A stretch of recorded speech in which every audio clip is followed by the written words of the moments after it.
Chers auditeurs de la radio qui mouille le maillot, bonjour et merci de nous faire confiance pour ce nouveau numéro de l'émission La Grande Saison. Au menu de ce 5e chapitre de l'émission qui met en vitrine les joueurs togolais évoluant à l'étranger, la suite des éliminatoires de la Coupe d'Afrique des Nations Maroc 2022 de football avec le deuxième tour. La performance de quelques éperviers hors du Togo et nous allons donc donner la possibilité à vous les auditeurs afin que vous puissiez nous parler de Edmond Apeti alias Dr Kaolo. L'équipe est en studio pour vous offrir ce numéro de la grande saison. Félix Wala, bonjour. Bonjour Kelly, bonjour Vicente Noussoulé. bonjour les auditrices et auditeurs de la 91.9. Grégoire Atigno, bonjour.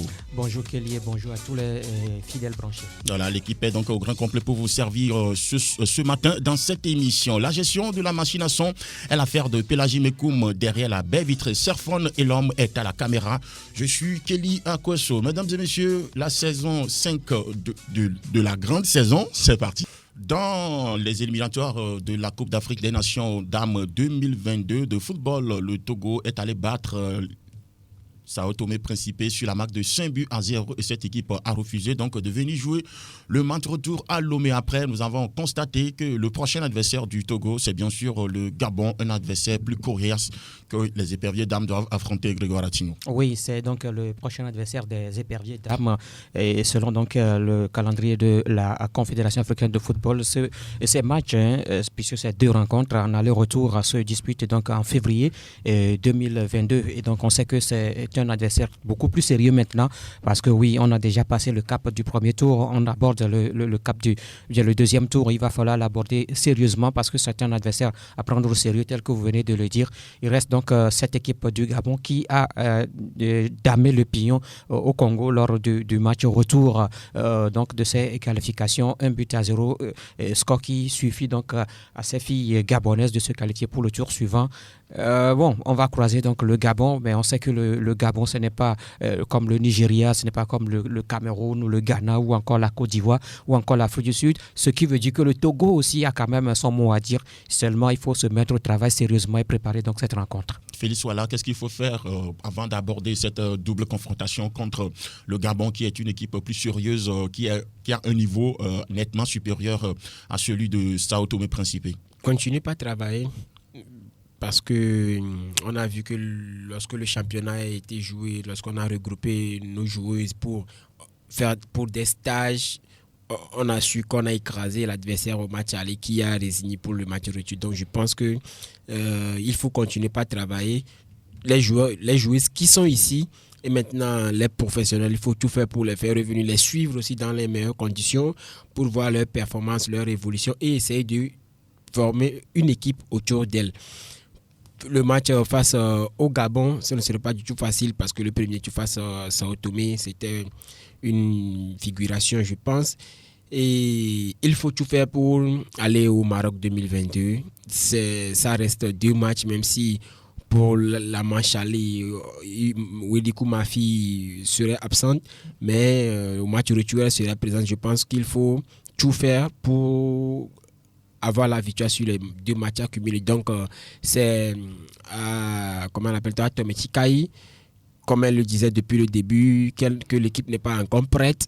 Donc, il faut qu'on mette les moyens pour avoir une équipe compétitive et aller chercher Maroc 2022. Voilà, Vicente Noussoulé, Tometi Kai est à la tête de cette sélection, ça fait un bon bout de temps. Est-ce que vous pensez que le temps qu'elle a passé à la tête de cette équipe des éperviers du Togo est suffisant pour pouvoir sortir maintenant un groupe compact assez solide pour aller rivaliser avec les équipes sur le continent comme le Gabon?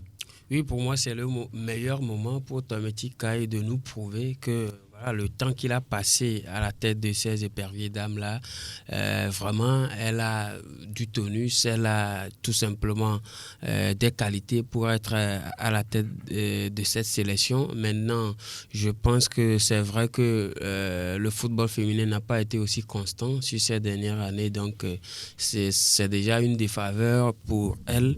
Mais je pense tout simplement que c'est le meilleur moment pour Tometi Kai, tout simplement parce que elle a des qualités dans cette équipe-là. On parlait en off de Odette. Et il y a Wedikou Mafi aussi qui apporte de toute son expérience à cette équipe-là. Donc moi, je pense que c'est le meilleur moment. Et aussi par rapport à l'adversaire, le Gabon, je pense que le Togo a trouvé le meilleur baromètre afin de jauger la vraie forme de ces éperviers dames-là, parce que moi, je pense que contre Sao Tomé Principe, bon, c'était quand même pas une faute de guerre en face, hein, donc voilà, on ne peut pas forcément jauger la vraie forme de ces éperviers-là face à Sao Tomé Principe. Maintenant, c'est maintenant même que la compétition démarre et il va falloir tout simplement faire rêver les Togolais, parce que le football féminin a été relégué en deuxième position longtemps. Il va falloir quand même que cela soit tout simplement au même niveau, d'ailleurs dépasser le niveau masculin, pour que les éperviers dames nous fassent rêver. Voilà, et la locomotive de cette équipe des éperviers du Togo, c'est bien sûr Wedikou Mafi. Elle ne sera pas là pour le premier match contre le Gabon en février prochain. Et il y a d'autres également qui ont l'occasion de se mettre en exergue et elles se sont illustrées dans leurs différents clubs ce week-end. Oui, vous parlez là donc de ces joueuses-là qui évoluent du côté du Maroc, notamment dans le club Raja Ain Arouda, qui évolue donc cette saison en première division. Il faut rappeler que la saison dernière, l'équipe était en deuxième division, mais cette saison, elle évolue en première division. Il y a 3 Togolaises qui évoluent donc au sein de cette formation et il y a 2 quand même qui se sont illustrées, et parmi elles, celle-là qui a réalisé le triplé face donc à Sao Tomé Principe, Nitegma Odat, qui a donc réussi à marquer un but dans ce match, tout comme Amiratou Njambara également, qui a réussi donc à marquer, qui ont quand même permis à leur club de s'imposer 3-2 donc pour le compte de cette première journée du championnat féminin là-bas donc du côté du Maroc. Et il faut dire que le CRA a quand même cette envie de jouer quand même le premier rôle dans ce championnat marocain. On verra ce que ça va donner à la fin de la saison, mais c'est quand même bien parti puisque c'est la première journée et ces 2 Togolaises ont marqué. C'est quand même bien parti pour ces joueuses-là et même également pour leur club. Voilà, et ça ne peut que faire du bien à cette sélection des éperviers dames du Togo. On part maintenant du côté de l'Hexagone et on atterrit en Ligue 1 Uber East, qui était donc à la 12e journée. Brest était donc face à l'AS Monaco. Les Brestois se sont imposés sur la marque de 2-0. Liliane Brassier est entrée en jeu à la 46e minute, Vicente. Oui, une surprise pour Monaco, parce que Monaco ne s'attendait pas, sauf qu'il y avait quand même une équipe en face, une équipe très forte en engagement, en envie, en adversité. Et donc Liliane Brassier est entrée en jeu, même si il n'a pas pu marquer. Je pense que le travail a été déjà fait avant son entrée.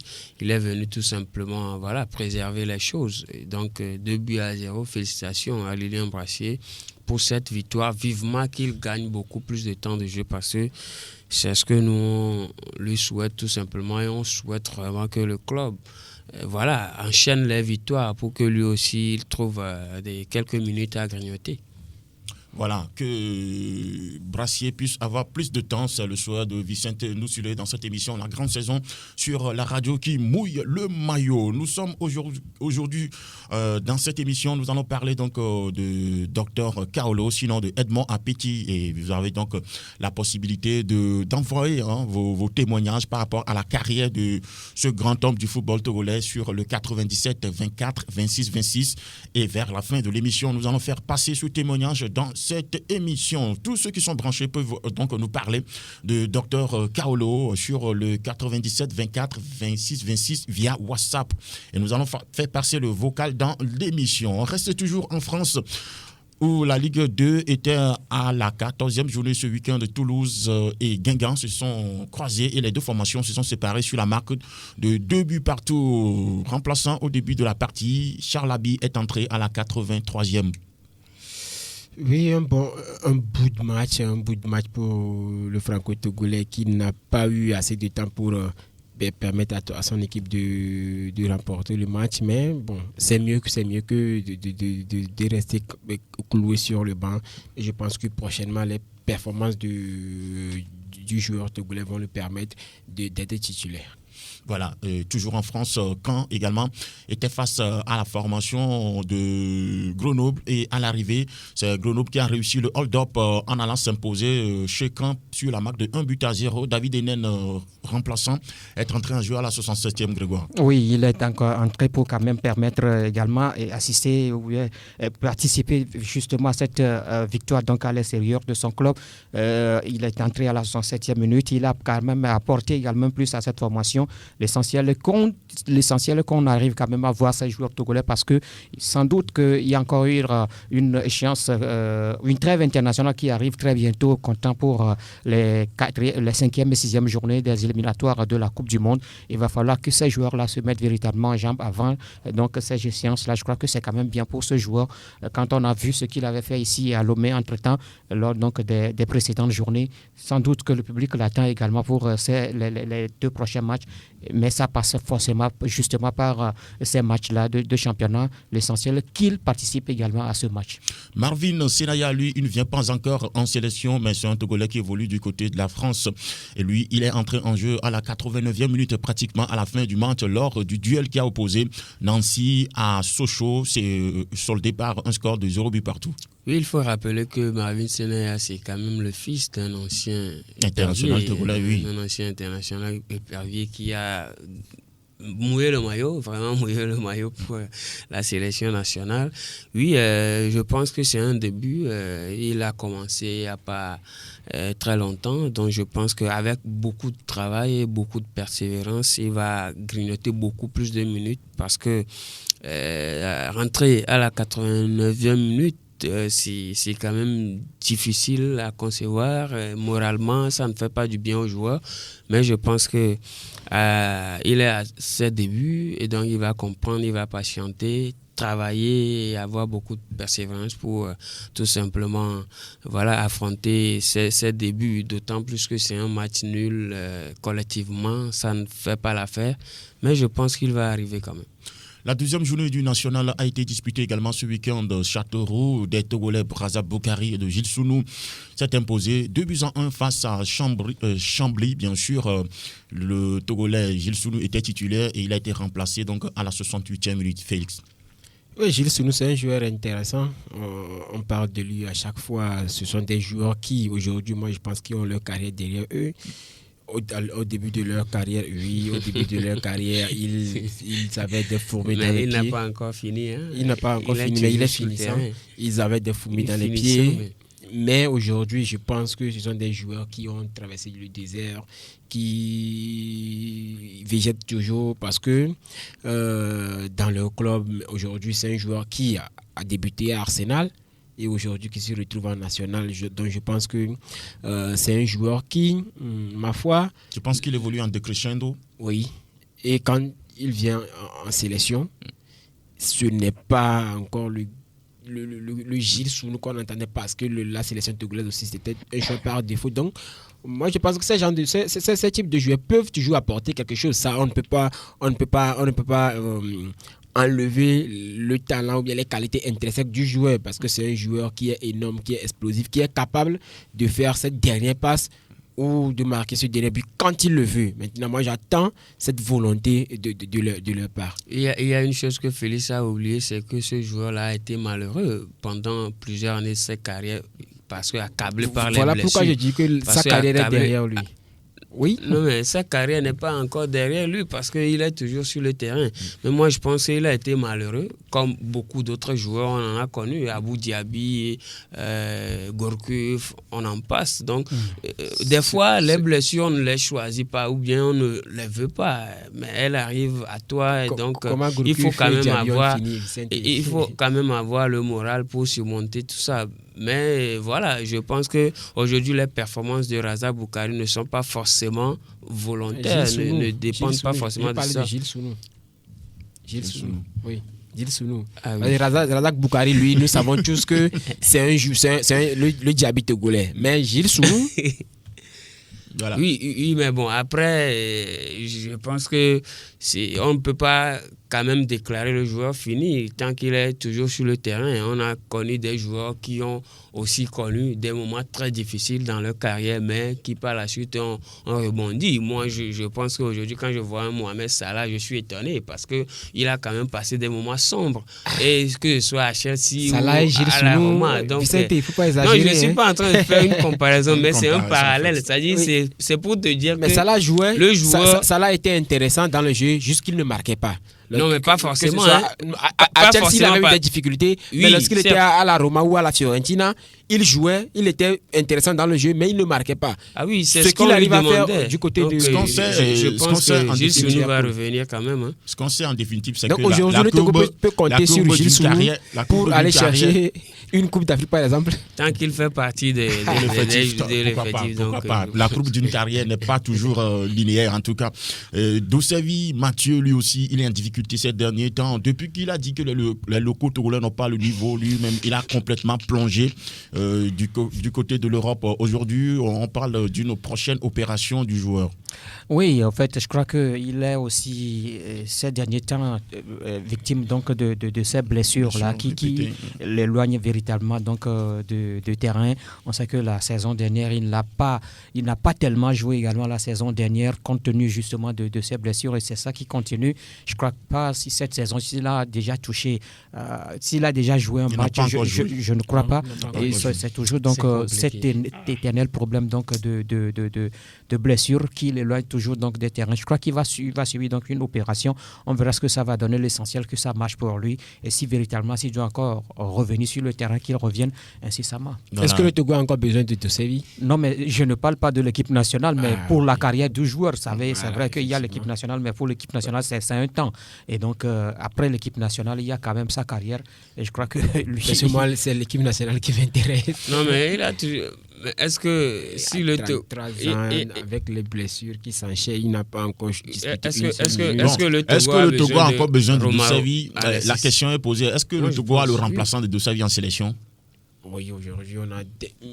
Est-ce que le Togo est obligé d'avoir le remplaçant de Dosevi ou bien le Togo a... Aujourd'hui, il y a, par exemple, si on prend Plaka Fessou, par exemple, c'est un joueur qui en évoluant sur le côté, arrive à marquer des buts.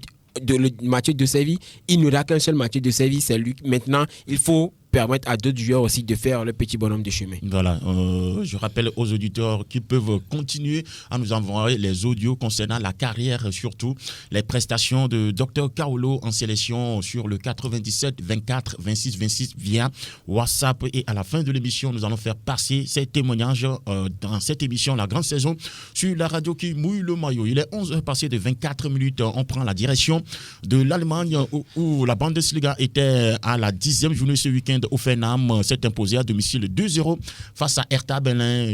Ilas Bebou était titulaire, il a été remplacé à la 66e minute. Oui, Ilas Bebou, moi je ne suis pas surpris, il est toujours titulaire au sein de cette formation parce que c'est l'une des pièces sûres donc, de cette formation de Offenham, mais à chaque fois donc, qu'il est toujours présent. S'il est en forme et s'il n'est pas éloigné par une blessure ou bien une maladie, il est toujours présent, il fait partie donc toujours des meilleurs.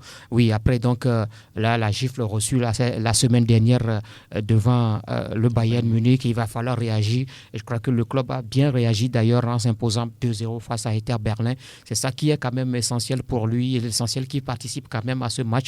Il a participé à ce match, il est remplacé à la 66e minute. C'est quand même bien pour lui. En Bundesliga 2, Hansa Rostock s'est imposé 2-1 face à Fortuna Düsseldorf. Khaled Naré était titulaire. Il a inscrit l'unique but de sa formation à la 57e minute avant de céder sa place à la 88e minute. Félix Walla, ce garçon, essaie donc de progresser également dans son club et surtout, il arrive à trouver le chemin des filets de manière plus régulière ces derniers temps. C'est l'homme en forme du moment du côté du Fortuna, tout simplement. Le franco-togolais, il a encore inscrit un but.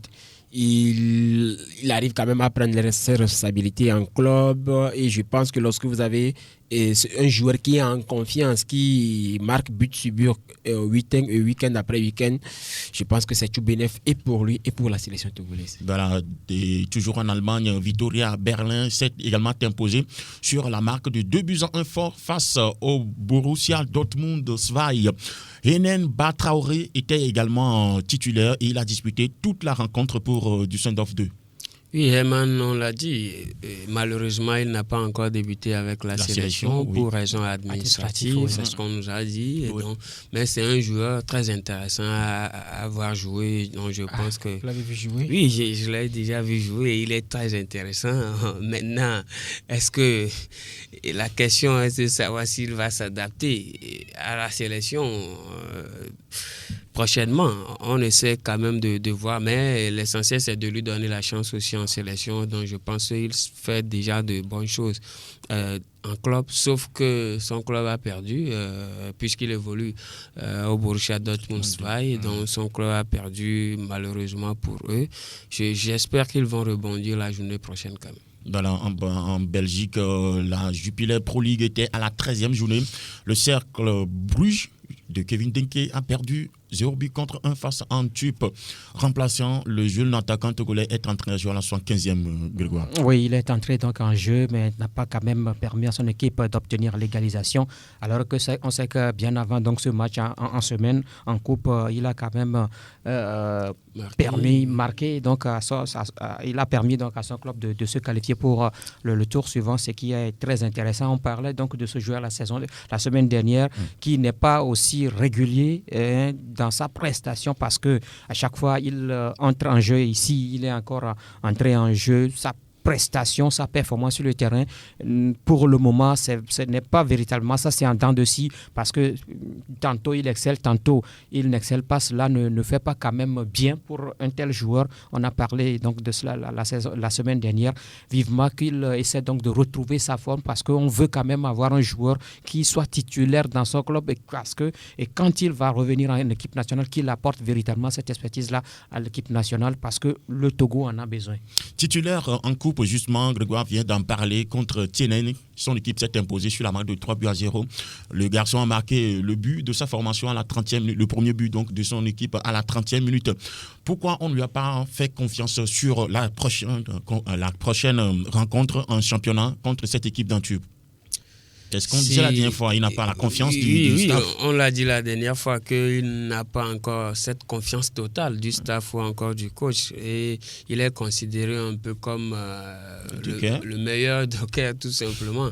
Mais voilà, vous savez que le coach devait faire une rotation en coupe parce que ce sont les joueurs de seconde option souvent qui jouent les coupes. Donc voilà, sa titularisation n'était pas surprenante. Maintenant, je pense qu'il fallait quand même lui donner un peu de chance en championnat pour le titulariser, voir. Mais peut-être que dans la tête du coach, il ne rentre pas dans les premiers plans où voilà, les titulaires sont déjà dans la tête du coach, ce qui fait qu'il n'a pas encore gagné cette place de titulaire-là. Mais je pense qu'en travaillant, en étant régulier, comme Grégoire l'a dit, il n'est pas aussi régulier devant le but, il n'est pas ce tueur ou bien ce renard de surface là qui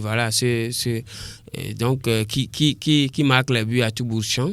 C'est ce qui est un peu son défaut, mais on pense que voilà, en travaillant devant le but surtout, il va arriver un jour à gagner une place de titulaire, pourquoi pas. Est-ce que vous pensez que Kevin Denke doit toujours se contenter de ce rôle de joker-là en sélection comme en club?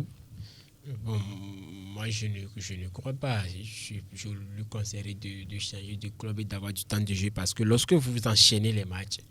En même temps, c'est difficile. Quand vous ne jouez pas dans un club, c'est difficile de trouver une autre destination. Oui, mais lorsque vous êtes un joueur de qualité, lorsque vous avez un bon entourage, on peut quand même vous trouver quelque chose, même si c'est à un niveau en dessous, on peut quand même vous trouver quelque chose, même si c'est à un niveau en dessous.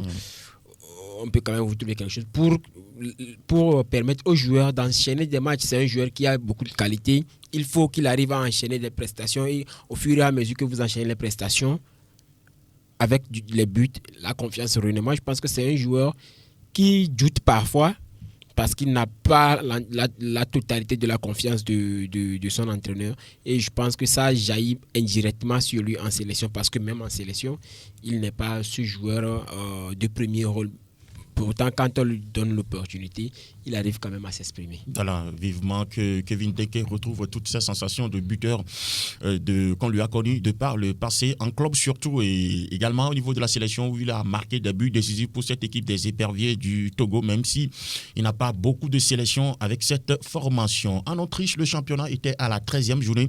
Ce week-end, Wattens était face à Austria Vienne à l'arrivée. Un but partout pour les deux clubs. Maxime Aoudia a joué tout le match. Ce garçon, il a une certaine régularité en club, mais on a toujours du mal à l'avoir dans le nid des éperviers. Malheureusement, Maxime Aoudia, je pense que c'est une jeune pépite qui, depuis un certain moment, fait rêver. Je pense que c'est vrai qu'il n'a pas encore connu la sélection, mais c'est quand même un jeune qui a de l'avenir, qui peut rêver à l'avenir, à la sélection. Donc, je pense que c'est bien pour lui d'enchaîner match sur match, parce que après c'est ce qu'on voit, c'est les prestations, c'est les performances qu'on voit pour te rappeler en sélection. Et donc je pense que vivement qu'il enchaîne des performances exceptionnelles pour qu'à la fin il gagne une place en sélection, même si les places en sélection s'arrachent voilà, à vif combat. Je pense qu'il aura quand même une place, même si ce n'est pas en un, peut-être en catégorie antérieure, pourquoi pas.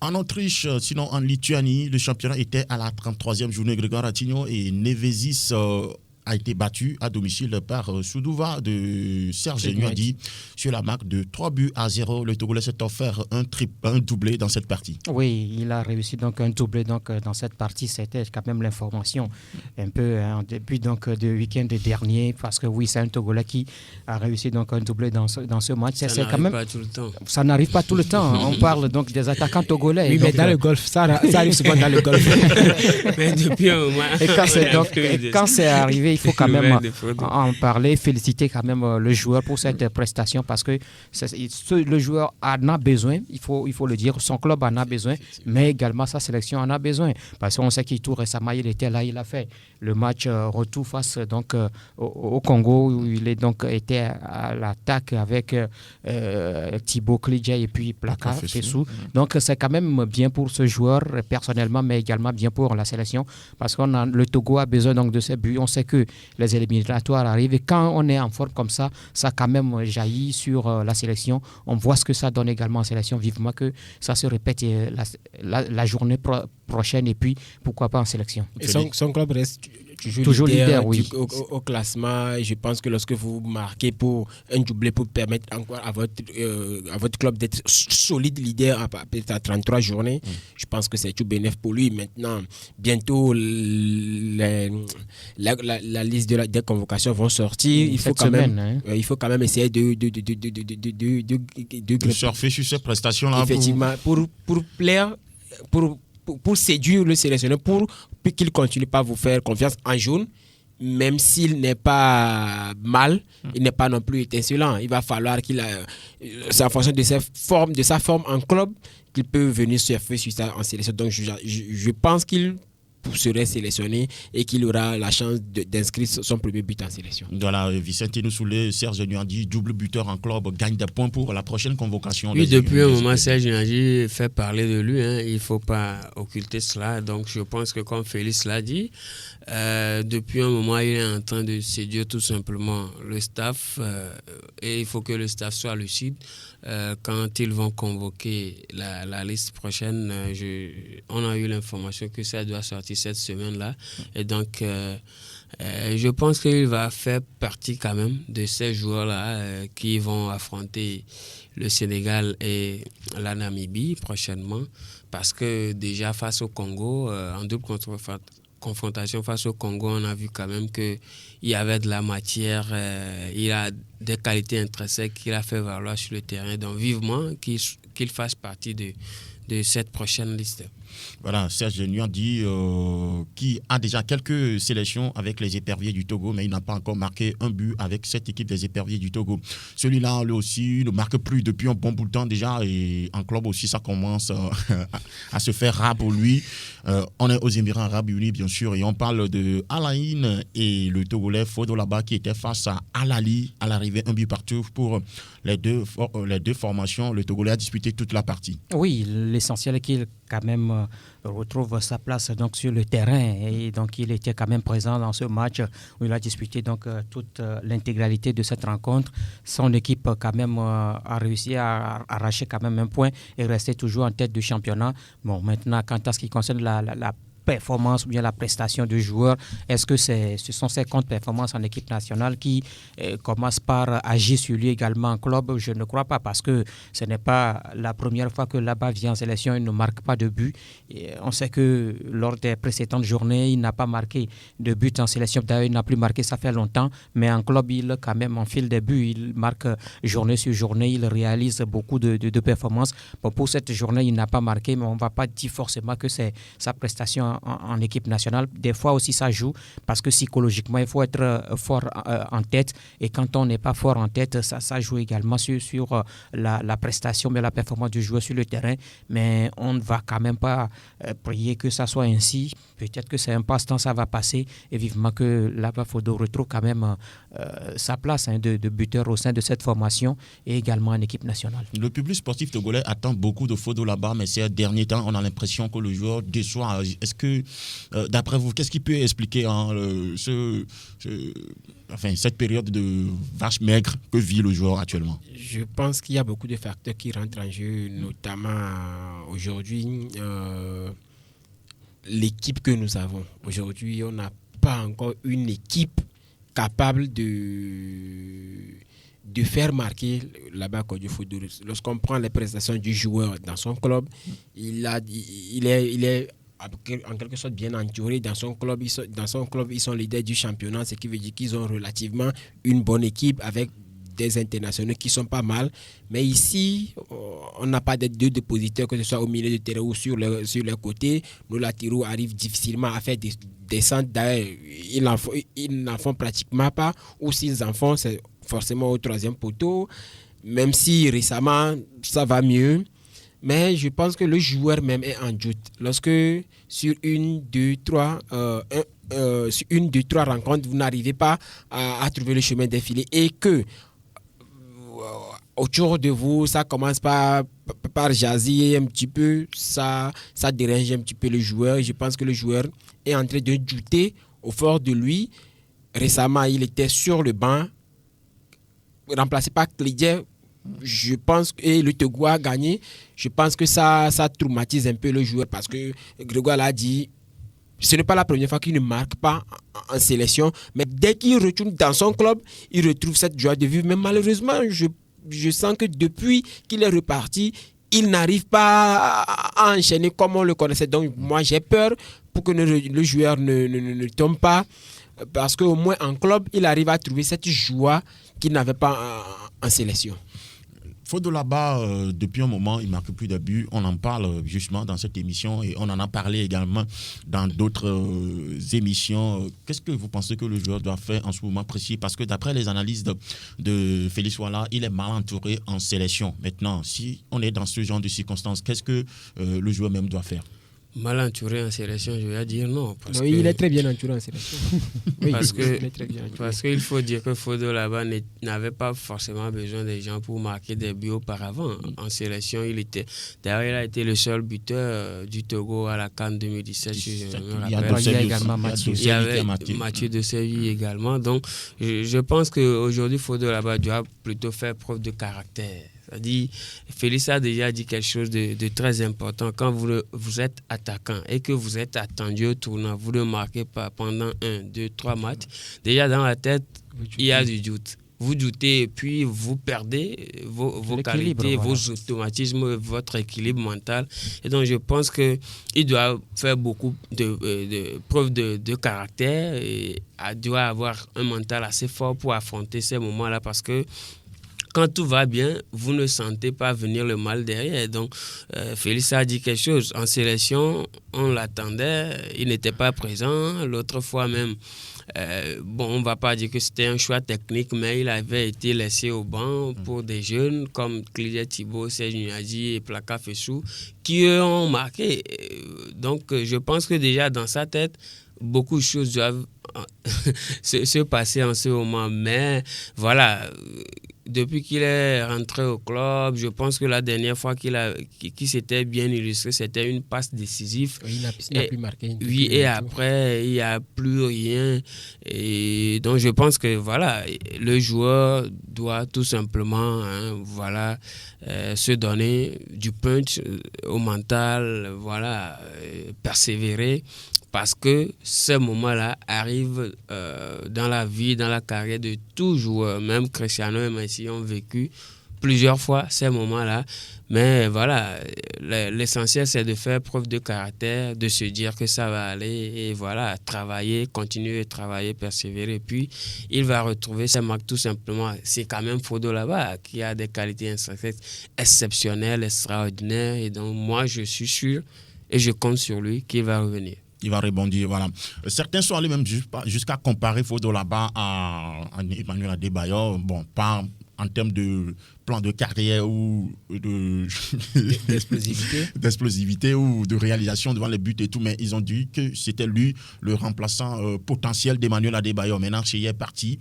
Est-ce que vous pensez que c'est une pression de plus pour le joueur, surtout moralement Est-ce qu'il doit se mettre cette pression? Il ne doit pas se mettre cette pression parce que en fait, là-bas, Joe Fodo a évolué sur le terrain également aux côtés d'un certain Emmanuel Adebayor. Je me rappelle encore de ce match face à l'Algérie ici où le Togo a été battu 4-1. C'est là-bas Fodo qui a marqué l'unique but du Togo. Évidemment. Emmanuel Adebayor était bien présent donc, dans ce match. Emmanuel Adebayor était présent sur d'autres matchs. Là-bas, marquait également dans ce match-là. Moi, je me dis qu'on ne doit pas, ou bien le joueur ne doit pas quand même se mettre cette pression. Il doit plutôt jouer libéré parce qu'il reste aujourd'hui, il est quand même l'attaquant de pointe des éperviers du Togo, qu'on le veuille ou pas, même s'il ne marque pas, il est quand même le premier attaquant dans le choix, il est quand même le premier à être titularisé au niveau donc, des attaquants, donc c'est à lui de quand même de travailler quand même sa psychologie, son mental beaucoup plus, c'est par là qu'il doit quand même arriver à démontrer sa prestation, sa performance, donc comparaison ou pas comparaison, dans son club, il n'y a pas Emmanuel Adebayor. Il ne succède pas à Emmanuel Adebayor dans son club, mais il enfile des buts. Donc, moi, je me dis que c'est lui-même qui doit travailler sa psychologie pour quand même retrouver sa bonne forme et sa place. En sélection, justement, Plaka Fessou a relancé la concurrence avec 2 buts lors du match aller ici à Lomé contre le Congo, puis un autre but du côté de Brazzaville. Et puis là, c'est Serge Gnouadji qui également vient de s'offrir un doublé. Les gars vont se retrouver prochainement en sélection. Est-ce que vous ne pensez pas que ça aussi, ça peut jouer? Oui, vous savez, Vicente et Grégoire parlaient de la force du caractère du joueur. Moi, je pense que lorsque vous êtes désigné comme le digne successeur de Emmanuel Adebayor, cela devait être un honneur parce que n'importe qui n'est pas suggéré remplaçant d'Emmanuel Adebayor. Maintenant, plutôt de la pression, moi je pense. Hein? Oui, ça dépend. C'est pourquoi je parle.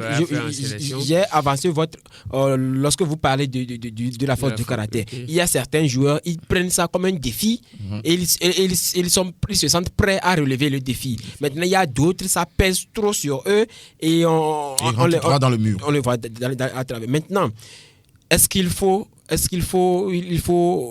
enterrer le joueur parce qu'il est en dedans en ce moment? Je ne crois pas. C'est aussi au sélectionneur de l'aider.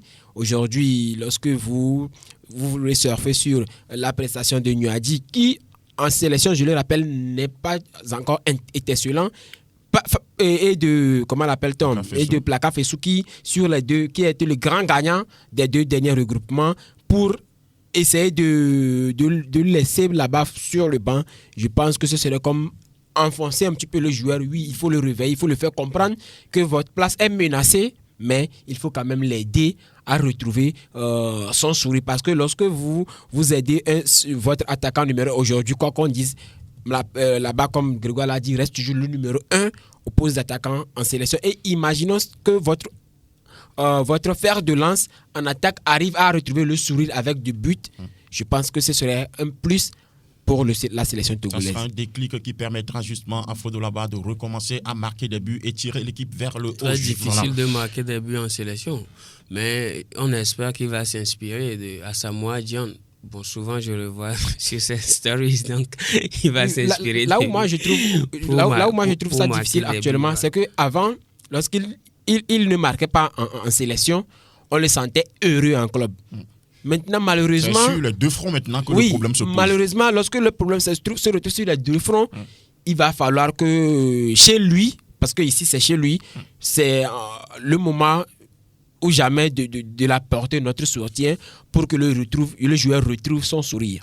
Voilà, l'une des rubriques de cette émission, c'est bien sûr le retour sur la carrière d'un ancien international togolais qui a apporté beaucoup au football, sinon au sport togolais. Mesdames et messieurs, aujourd'hui, nous parlons de Edmond Petit, alias Dr Kaolo, dans cette émission, la grande saison sur la radio qui mouille le maillot. Nous vous avons donné le numéro 97 24 26 26 pour que vous puissiez apporter donc vos témoignages via WhatsApp, et nous allons passer ça dans cette émission. Edmond Kossi Petit, né en 1946, est décédé le 2 juillet 1972 à Lomé.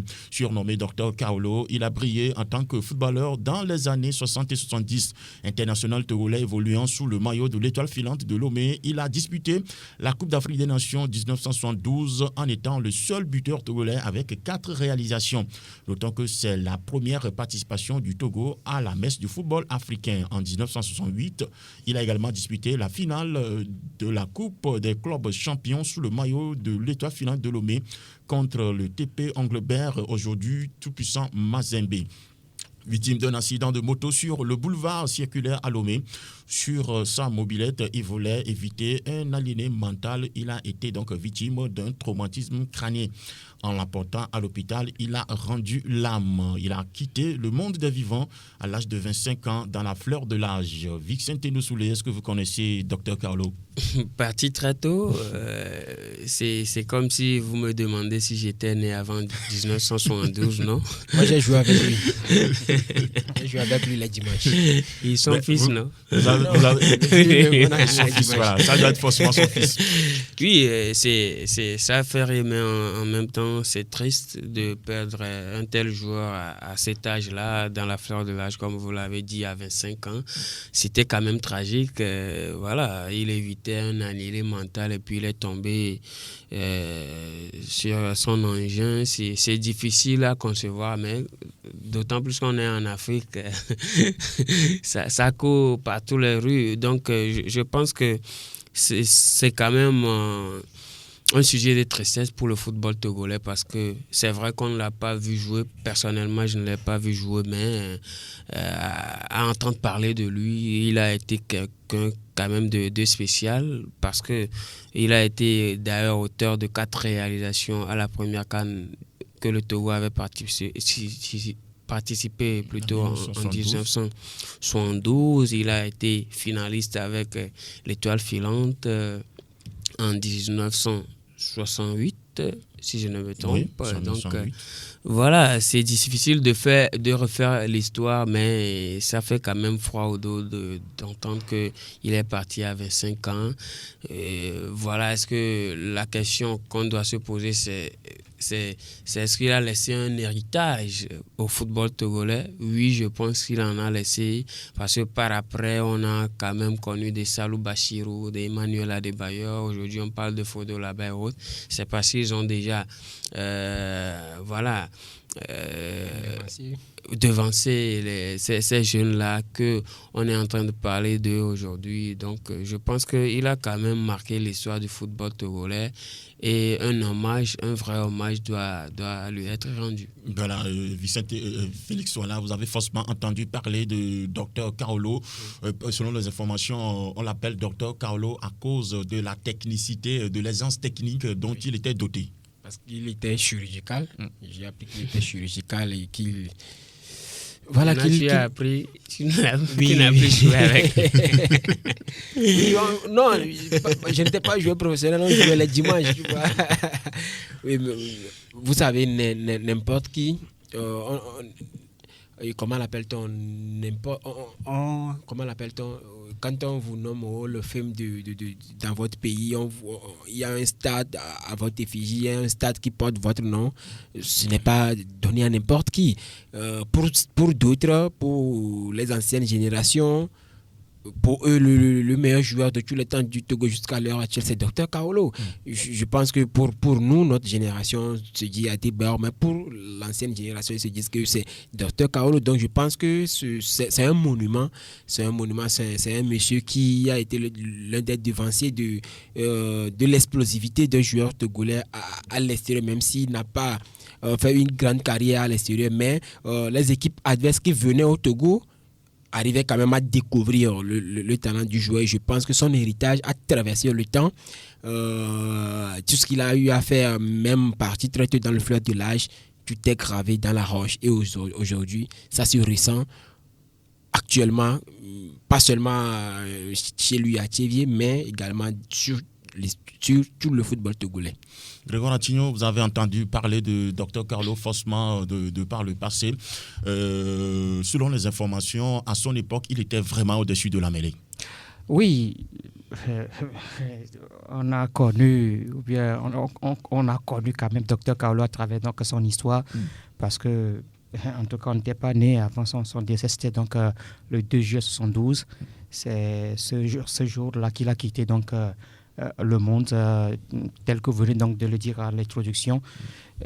On a quand même eu des informations sur lui. Il a été quand même ce buteur-là, patenté que le Togo avait donc avant. Donc dans les années 70, c'était quand même l'un des meilleurs joueurs du Togo, sinon le meilleur à l'époque, parce qu'à la Coupe d'Afrique des Nations, les 4 buts marqués par le Togo dans cette compétition, il faut rappeler qu'au premier match, le Togo avait joué face quand même au Mali, à la grande équipe malienne à l'époque, mais le Togo avait fait 3 buts partout face donc à cette sélection malienne, et les 3 buts togolais étaient marqués par Dr Kaolo.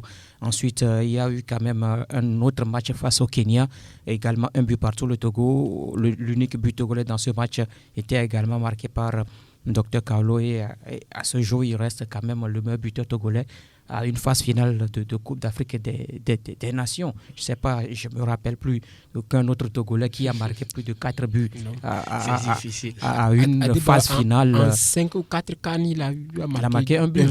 Voilà, donc il reste pour le moment le seul meilleur buteur du Togo à une phase finale de Coupe d'Afrique des Nations. Il reste donc quand même ce illustre-là qui a marqué le football togolais donc, dans les années 70. Vous avez parlé donc également de cette finale de la Coupe d'Afrique des clubs champions à l'époque face au tout-puissant Anglebert. L'Étoile filante avait perdu le match aller 4-0. Au match retour, l'Étoile filante a essayé donc de renverser un tout petit peu les choses, mais seulement que ça n'a pas tellement marché pour l'Étoile filante finalement, qui a gagné, mais sur un score insuffisant. On se rappelle encore de cette histoire où on parlait donc de la démission d'un joueur congolais à l'époque, parce qu'il était le meilleur joueur congolais. Je voudrais parler de Kalala, qui était donc le meilleur joueur congolais à l'époque, l'ancienne Zaïre bien sûr, mais arrivé à Lomé, il n'a rien foutu, et donc il a finalement abandonné les siens. On parle donc de Kalala signé et démission donc dans ce match. Il faut également parler de Dr Kaolo dans ce match qui a marqué donc également l'histoire. En dehors de ça, on sait que ce soit en championnat ou encore dans d'autres compétitions, il y a eu plusieurs compétitions auxquelles participé Dr Kaolo. Il a quand même marqué donc, et ces rencontres-là, les éliminatoires de la qualification pour le Togo. Vous savez qu'en 72, c'était la première fois quand le Togo est qualifié pour cette Coupe d'Afrique des Nations. Il vous faut aussi rappeler que c'était en 72, le Cameroun a organisé pour la première fois la Coupe d'Afrique des Nations. Donc c'est la 2e édition que le Cameroun s'apprête à organiser très très bientôt. Vous comprenez donc que c'est quand même l'histoire. On a quand même plein d'histoires et par rapport à Dr Kaolo, seulement qu'on n'a pas su. On ne lui a pas rendu cet hommage-là aussi digne. Aujourd'hui, il y a quand même ce stade qui porte son nom à Thiévier. Oui, et puis c'est tout. En dehors de ça, qu'est-ce qui encore marque donc l'histoire pour Dr Kaolo, seulement qu'on apprend également que dans son village, il est de Dekbo, un village situé donc dans la préfecture du Zion. Dans ce village, il y a également quelque chose qui a été fait en son honneur. Voilà un peu donc ce qu'on peut quand même noter donc de ce joueur-là. Dr Kaolo, il reste quand même l'unique joueur là que l'Étoile filante avait connu également, que le Togo avait connu. C'est vrai qu'aujourd'hui, il y a d'autres joueurs, mais on ne cessera jamais de parler de Edmond Apeti alias Dr Kaolo. Voilà, on ne cessera jamais de parler de lui justement. C'est ce que nous faisons dans cette émission, la grande saison sur la radio qui mouille le maillot. Essayons tout simplement d'immortaliser nos légendes et surtout récompenser les efforts avant que les gens ne quittent ce monde. Un de ces quatre. Mesdames et messieurs, merci donc d'avoir suivi ce numéro de la grande saison sur la radio qui mouille le maillot. Merci Vicente Noussoulé, Félix. Ça a été un plaisir. Félix, voilà, merci. Merci également à Grégoire Atigno.